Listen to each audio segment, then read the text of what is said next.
Shalom and welcome to another in our series of podcasts from Temple Beth Am, a dynamic center for conservative Judaism in Los Angeles. This is a recording of a Shabbat teaching by Rabbi Adam Kligfeld. As I'm sure many of you are as well, I am fascinated by this thing called the human mind, and particularly in the difference between the mind and the brain, right? The brain is an organ. It's tangible. It can be seen. After death, it can be held. But holding a brain is different than holding a mind. And how the mind, which is itself also different than the self, right? The mind helps create the self, but how the mind is created from the tissues of the brain is something that, no matter how much we study it, it still mystifies us, right? Perhaps it's the aspect of reality that makes people who believe in a God most connected to faith, because science hasn't really solved that one completely. Hasn't really solved consciousness. Sometimes I think about this like when I'm studying philosophy, and sometimes I think about it in very mundane moments, like when I'm trying to remember something, right? Just think for yourself, what is it you're actually doing when you're trying to remember something that you know you know? Like we all do it, but what's actually happening? I used to be, as some of you know, really, really good at remembering people's names the first time I met them, never forgetting it. I have lost a bit of that skill. I don't even know any of you. I mean, you look familiar, but I have no idea what your names are. I need to do something now at this advanced stage of my life that I didn't used to do, which is try to search for a name of someone that I know. Well, what's actually happening? It's an active process. I'm not doing nothing, but I can't put into words what I'm trying to do. How do you try to remember something? Are you going through files? Are you trying to make associations? Are you just trying to clear your mind for it to come in? And whatever's firing in terms of neurotransmitters in the brain, your mind is trying to put it all together to come up with a thought that has a particular memory attached to it, and the memory is that name. And it mystifies me, and sometimes it actually freaks me out as I try to imagine the process inside my own mind to come up with something that I once knew and I've now forgotten. Obviously, the Torah had a very different understanding of the body than we did. And the rabbis of the tradition didn't understand neurobiology, but they knew about the mind, even if they wouldn't have called it that. And this may sound strange to say, but they had the same human experiences that we had, even without the scientific knowledge, right? If you lived 3,000 years ago, there were moments where you tried to remember something and you couldn't. And that human being was going through a version of the same thing that we're going through, even if they couldn't have talked on the level of neurotransmitters and synapses between the parts of the brain. And what we use science for, and what we use neuroscience for, they often used faith for. They used God for. And I'm interested in this when we focus in on the remembering and the forgetting from the end of last week's Parsha, actually this morning's Parsha and today's Parsha, specifically the non-remembering by the chief cupbearer, by the Sar HaMashkin, of that which he apparently promised Yosef, which is to remember him, and he finally got freed, and how the rabbis treat the situation and figure out who they think is at fault in the non-remembering, okay? So first, let's look at the psukim themselves. So if you have the text sheet, the first source, this goes back to the last verse of this morning's Parsha. After Yosef had solved or given a resolution, interpretation of the baker and the butler's dreams, the Parsha ends on a great a cliffhanger. It's not a cliffhanger if you know what's going to happen, but if you never have read the next Parsha, it's a cliffhanger. V'lo zachar sar hamashkim et Yosef vayishkachehu. The Sar HaMashkim, the chief butler, did not remember Joseph, and he forgot him. There's a lot of material on that doubling, the difference between to not remember and to forget. That's not what I want to talk about now. It's not that it's not important. I don't want to talk about that apparent redundancy in the text. I want to ask you, based on your understanding of what it means to not remember, what is the data we are being taught in the verse when the Torah says, V'lo zachar Sar HaMashkim et Yosef?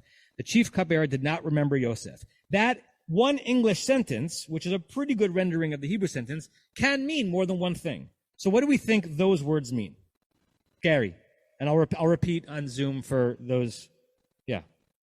I think I heard what you said, Gary, but there was a helicopter also, so hold on one second. I think Gary was saying that the non-remembering here is not he didn't remember his name, and not that he didn't remember having met him, but that he didn't remember to do the thing he was asked to do, which was to remember him to Pharaoh. We have this phrase in poetic English, but not in colloquial English. Remember me to someone, right? Scarborough Fair. Remember me to one who went there. But if you said that in common English, it would sound funny. You can't remember somebody to someone else, but that's exactly what Joseph had asked to do. In fact, go to the next text. This is actually backwards 9 verses in the story. When Joseph realizes that one of them is going to get out based on his interpretation of the dreams, he wants to utilize his knowledge, this butler's knowledge of him, using this word zachar. Remember, that was no pun intended. Remember that in Hebrew, the root zachar, zayin chaf resh, means both to remember and to mention. Lahazkir, which is the hefil, the causative of remember, means to mention, because by mentioning something, I'm causing you to remember. It's to remind, right? So the Torah says, Ki im zachartani itcha, a very hard phrase to translate into English. Something like, but please remember me with you. The itcha, like, take me with you in your memory.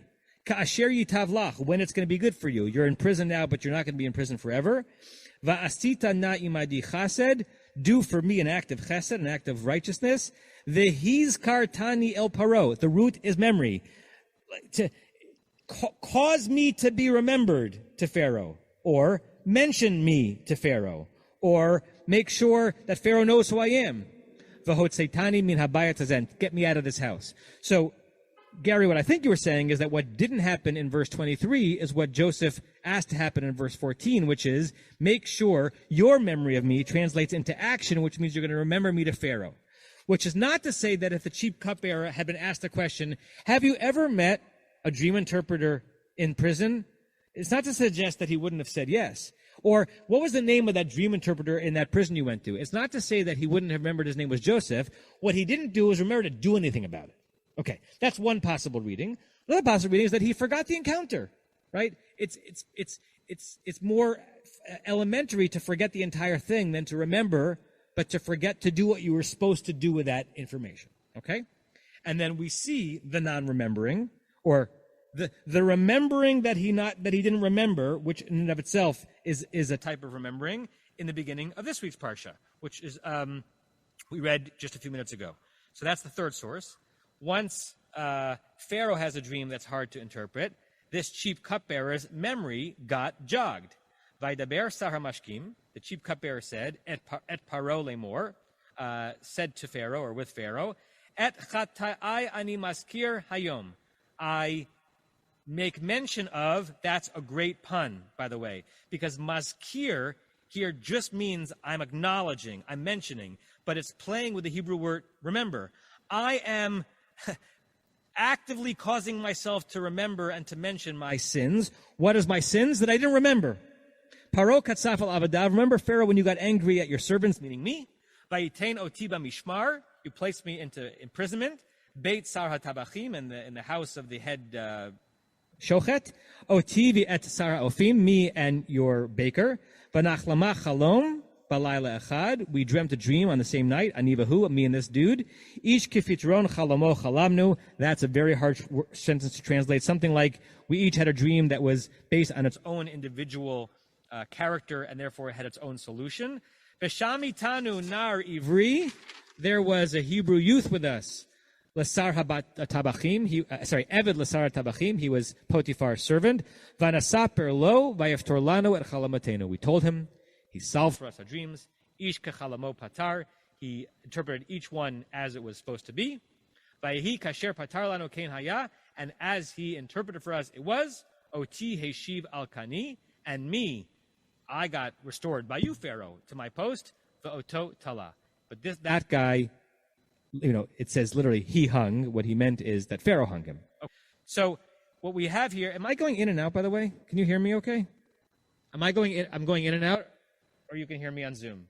You can hear me on Zoom. Okay, because I sound to myself that I'm going in and So the pshat seems to be that the guy who forgot to remember and forgot to remember meant that he forgot to remember so that he would mention it to Pharaoh, now ends up remembering, and now that he remembers, he mentions it. And that those two sentences I just said would have sounded even better in Hebrew because the root zachar would have been all over it. Okay.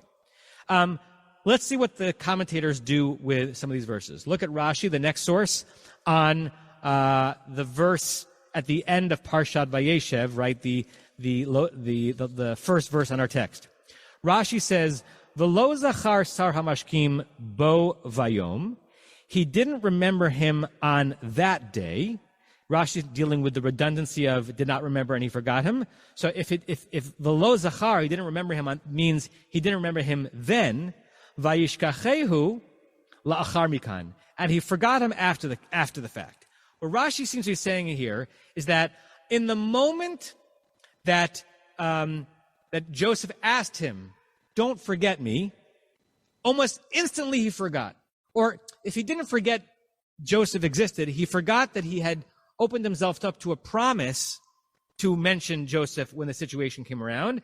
And not only that, that was on that day, meaning it went in one ear, out the other, nor did the memory come back to him. That happens to a human being. You can forget something. Like, forgetting is not a constant. You can learn something. You can remember something. You could remember something and never forget it. There are things that I've learned and I've never forgotten. I've never forgotten what 2 + 2 is, right? But there are certain things that you can learn, forget, and then remember again, like a more complex mathematical formula, like the quadratic formula or something. Although I've never forgotten the quadratic formula because I had a really kooky 7th grade teacher named Mr. Hall who said we had to learn the quadratic formula. Why? Just in case. It could happen. You're walking down the street and someone jumps out of a tree and says, "Hey, what's the quadratic formula?" And you'll know that it's negative b plus or minus square root of b squared minus 4ac all over 2a. I have no idea what it means, but I remember it, okay? But there are certain things that you forget and then are reminded of. So Rashi says, he forgot then. I have no recollection of having made a promise to this guy to remember him. And I also forgot him after the fact. It never came back to me. It never came back to him until the moment in our Parsha where Pharaoh starts to have his dreams. Look at what Rashi says to continue. Mipnei shetalavo Yosef lezochro. Because Yosef had relied on him. Rashi is doing a wonderful pun here. The root tala, taf lamed hey, means to lean on, to rely on. Where did we just see the word tala? The last verse of the previous text. It also means to hang. It's what happened to the other of the two servants. Because to hang and to rely are the same concept both in English and Hebrew. Because Yosef had relied on this human, lezochro, remember him, huskak lihiyot asur shtei shanim. Joseph was forced to spend an extra 2 years imprisoned. Shene'amar, as it says, remember, you can use a proof text from later on in Tanakh to prove a point in the book of Breshit. Ein mukdam umuchar b'Torah. There's no chronology before or after in Torah, according to the rabbinic way of understanding. As we learn from a verse in Tehillim, there are many such verses he could have quoted. He quoted this one from chapter 40. Ashrei hagever, blessed is the guy, asher sam Adonai mivtacho, who puts his trust in God. Velo Pana, lo fana el rehavim, and does not turn to those who are considered rahavim. Rahavim is translated here as arrogant, and what Rashi interprets that to mean is velo vatach al mitzrim. You shouldn't place your trust in Egyptians, hakruim rahav, who are called rahav. And if you look at the next verse from Isaiah, Rashi knows all of the Bible by heart. He knows that somewhere in the Bible there's a connection between Egypt and the word rahav. Umitzrayim hevel varik ya'azoru. The kind of help that you're going to get from the Egyptians, it's worth nothing. Hevel varik, it's emptiness and vacuousness. Lachein karati lazot rahav heim shavet. Thus, I say about the Egyptians, this is a very hard verse to translate, but something like they are a rahav. They are, I know it's translated here as disgrace or chagrin, but the way Rashi's reading it is they are an arrogant bunch that has ceased to be. They're not going to last as long as we are. What is therefore Rashi saying in our verse? Who was responsible, or why did Yosef suffer from the cheap cupbearer's forgetfulness. Correct. What Bob says is because Joseph made the religious mistake of relying on an Egyptian instead of relying on God, which means Rashi's entree into our conversation is the human mind doesn't just remember and forget based on neurotransmitters. The human mind remembers or forgets based on God, right? The moment that Joseph said to a human, I'm putting my trust in you, was the moment that Joseph's fate was sealed. God was going to make sure to punish Joseph. It's harsh. Punish Joseph by being the cause of the non-remembrance. It's not, how could a human being forget that encounter? Could you forget that someone put their life in your hands? Could you have had that experience in prison where someone said, if you ever get out of here, I need you to do me just one favor, one thing, one simple thing. Just mention my name to someone. You couldn't forget that, right? Unless you're dealing with true mental decline. That's not something you forget. Rashi knows that on some level and says he didn't forget it. God forgot him. God forgot for him, right? Because Yosef made the mistake of relying on the human mind, and the human mind can be Swiss cheesed by God. Better for Yosef to have relied just on God. Yes, Ed. I know Ed just said something very important, but I didn't get a word of it because the motorcycle was going by. Can you say it again and say it louder? Right. So Ed is basically saying is that Rashi's sermon, right? Every time Rashi makes a comment, he's both resolving a problem in the verse, but he's giving a mini sermon. And he's basically sermonizing on some things you should learn from Joseph, not from this. What Joseph should have just done would be to continue on the righteous and straight path, and God would have taken care of it, right? Of course, there are many responses in rabbinic Judaism that say that sometimes you have to make the right path appear for you, right? And we have the joke about the car, the helicopter, and the boat, etc. And God had given plenty of chances, and sometimes you have to claim the things that God gave you. Look at the next source, Rashbam. This is Rashi's grandson. V'lo zachar sar hamashkim et Yosef, that the chief cupbearer did not remember Yosef. Miyad, immediately, bitseto, the moment he got out, right? When he's in prison, he's empathic, he finds kinship in Yosef. At the moment he's free, this probably is somewhat of a common experience, almost like a circumstantial forgetting, right? Yeah, my life in prison no longer speaks to me. What speaks to me is my life of freedom, and I'm not at all beholden to that which I've promised in prison. It's almost like a feigned forgetting. Kamosha bikesh mimenu Yosef, just as Joseph had requested, when Joseph had said, Ki im zachartani idcha, please remember me with you. And on the phrase vayishkacheyu, when he forgot him, zman meruba acharechen, Rashbam is saying something similar to his grandfather. And a long time after that, when he had an opportunity to ruminate on his experience in prison, he still forgot until ad sha'ah shahakadosh baruch hu asal Yosef nisim. Rashbam says what his grandfather said even more strongly. He didn't remember in the presence of Pharaoh because he was reminded by a data point. According to the Rashbam, the cupbearer remembered in the presence of Pharaoh because God did a miracle. God planted the memory back in his mind. In some ways, that's fantastical. And we wouldn't speak that way. Even we people of faith wouldn't speak that way necessarily. But don't you feel it sometimes? When all of a sudden you remember something you had forgotten and you ask yourself, where did it come from? Rashbam says it came from God. God wanted you to remember it in this case, right? And it does seem almost as magical as that. Where was it the moment before you remembered it? Was it a bit in your brain? Is it tangible at all, that memory? I love, by the way, I didn't bring it into here. I love how the Harry Potter series deals with memory as a tangible thing. You a Harry Potter fan? Right? No? This wonderful invention of the pensieve, of where Dumbledore can take his memory and place it like a silvery ephemeral thing into a bowl that almost like looks like, almost the way mercury might look, right? It's not quite a liquid, but it's also not a solid. And by putting your head into it, you can see someone else's memory, right? It's a wonderful invention that plays with the idea that a memory is a thing. Because we don't really know what that means, what a memory is, particularly when one comes back to us after having forgotten it. According to Rashbam, it's not a thing, it's God. Look at Chizkuni. Provence in the Middle Ages, a couple hundred years after Rashi. V'lo zachar sar mashkim et Yosef, on the phrase that the chief cupbearer did not remember Yosef. Lo his kiro befeh el paro miyad b'tseito. Very interesting. He adds in the word befeh. The moment that the chief cupbearer had the opportunity to be good on the promise to mention Joseph to Pharaoh, he didn't do it explicitly. He didn't let the words come out of his mouth. In the moment that it should have been, he gets out of prison, he stands in front of Pharaoh, and he has two things to say. Number one, thank you for sparing my life. Number two, I owe my life to this guy named Yosef, and I promised him that I would mention him to you. He may have said the first thing. He doesn't say the same thing. Kamosha bikesh mimenu Yosef, when just as Joseph had asked him to do. Ulachach, this is a very different answer. Vayishkachehu belev. Therefore, he forgot him in the heart.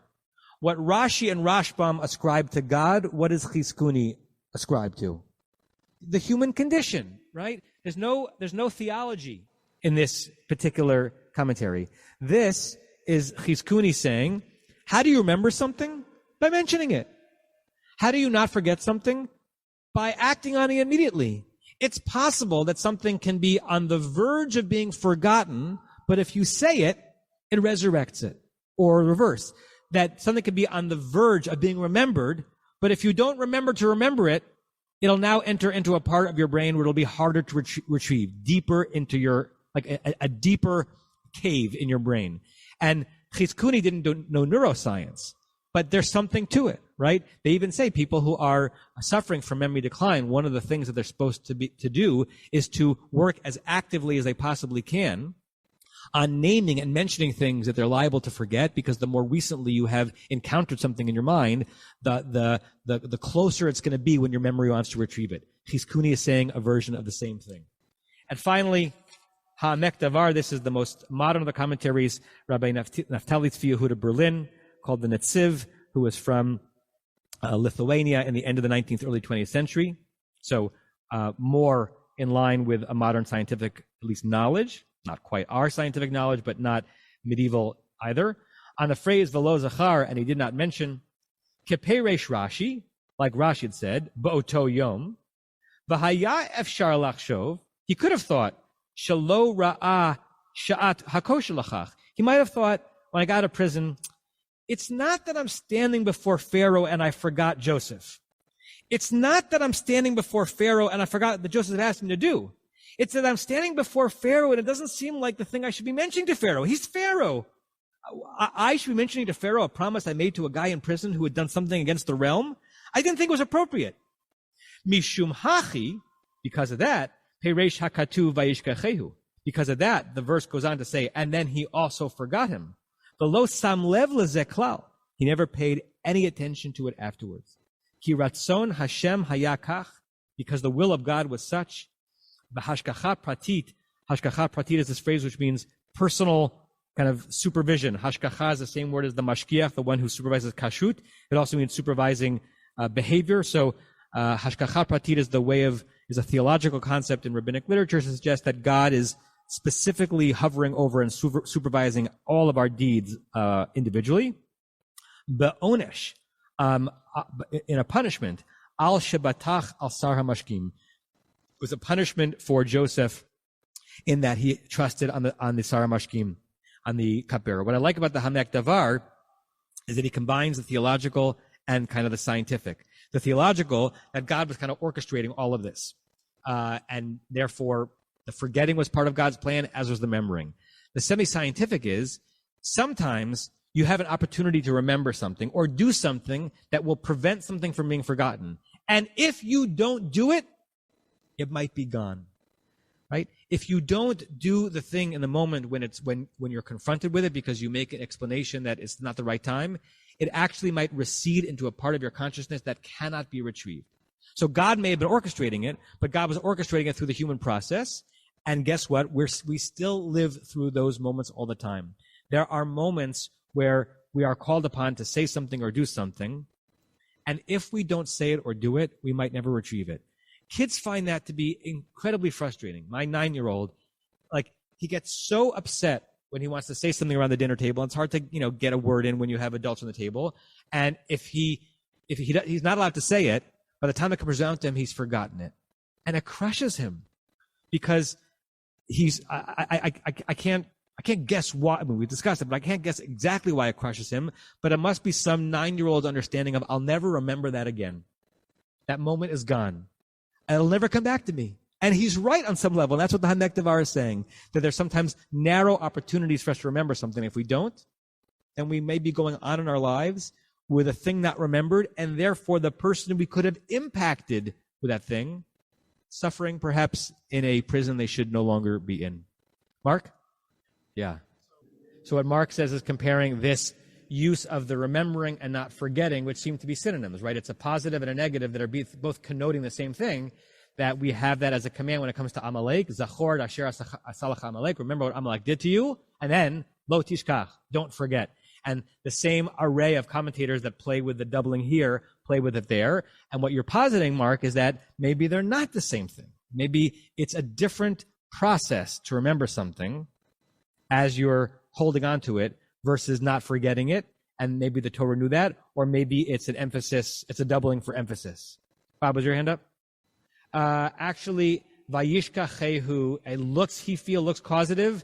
It's actually not. It's the pa'al, it's the basic form, but it's in the form called the vav ha'ipuch, which means it looks like a future tense, but it's a past tense and has a suffix. So, like there is a way of saying to make someone forget. This one is straight pa'al, literally he forgot him. Yeah. Great. So Bob's saying that when the cupbearer starts to remember, whether that remembering is induced by God who's trying to undo the punishment, or it's just happening as a natural consequence of being triggered by Pharaoh, maybe then it was the first time since he met Joseph that someone had a dream that couldn't be interpreted, that he takes a risk. And his first phrase when he says, my sins I remember. Oh, now I actually understand what you're saying. You're saying that I must make mention of my sins. The sin is not forgetting Joseph, but the sin is what put me in prison? Fascinating. I've looked at that verse 500 times. I've never read it that way, and that's so interesting. That what he's saying is, my error is not that I forgot Joseph. My error is that I once did some things, chata'im, sins, that caused me to go into prison. And when I was there, oh, right, I met this guy. Yeah. Great. Such an interesting read, Bob. Thank you. So I in this shiur, so we can end Shabbat, kind of where I began it. It remains a mystery, and it has throughout time, how this process happens. As I and all of us continue to age, we will inevitably be faced with more and more situations where we're trying to remember something that we once knew. Sometimes it'll be triggered because of a situation, like perhaps with Pharaoh and the cupbearer. Sometimes it'll happen because we search the right place in our mind. And maybe sometimes it happens because God has determined it's time for this person to remember. We don't have to completely de-theologize our human experience, even as we understand more and more about science. So good luck remembering what I taught today, and good luck remembering the quadratic formula. You have been listening to another in our series of podcasts from Temple Beth Am, a dynamic center for conservative Judaism in Los Angeles. If you enjoy these podcasts, we invite you to write a review on the Apple Podcast site or wherever you get your podcasts. For more information about Temple Beth Am Los Angeles, go to tbala.org.